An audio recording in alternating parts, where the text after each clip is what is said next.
వి news Telangana news కి స్వాగతం. రంపచోడవరం మండలం ఆకూరు పంచాయతీ పరిధిలోని గిరిజనుల కష్టాలు. గత కొన్ని రోజులుగా కురుస్తున్న భారీ వర్షాలకు వాగులు పొంగటంతో తాళ్ల సాయంతో వాగును దాటుతున్న ఆకూరు బడిగుంట గ్రామాలకు మధ్య తాళ్ల ఆధారంగా రాకపోకలు. గ్రామానికి రాకపోకలు జరిపేందుకు కాలంపై వంతెనను నిర్మించాలని కోరుతున్న ఆకూరు గిరిజన ప్రజలు. బడిగుంట గ్రామానికి కూడా కొండ వాగులు పొంగి పొర్లటంతో రాకపోకలు నిలిచిపోయాయి.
అందరికీ నమస్కారాలండి.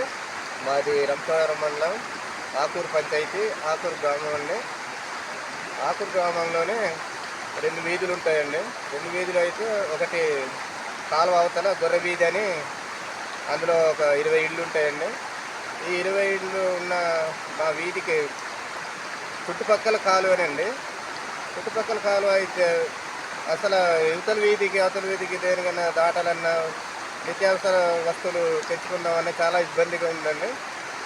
ఇటీవల వచ్చే వర్షాల వల్ల ఈ వర్షాలు పొంగి పొర్లిపోతున్నాయండి. ఇటీవల బడిగుంట ఇన్సిడెంట్ కూడా చూసున్నారండి తమ గవర్నమెంట్ వారు కూడా. కాబట్టి మాకు ఈ మా గొర్రె వీధి కాలువకి దయచేసి ఇప్పుడున్న గవర్నమెంట్ వారు మాకు ఈ కాలువకి ఏమైనా చిన్న వంతెన మా యందు దయ ఉంచి ఏర్పాటు చేస్తారని మన ఎమ్మెల్యే గారిని కోరుతున్నామండి మా గ్రామం తరఫున.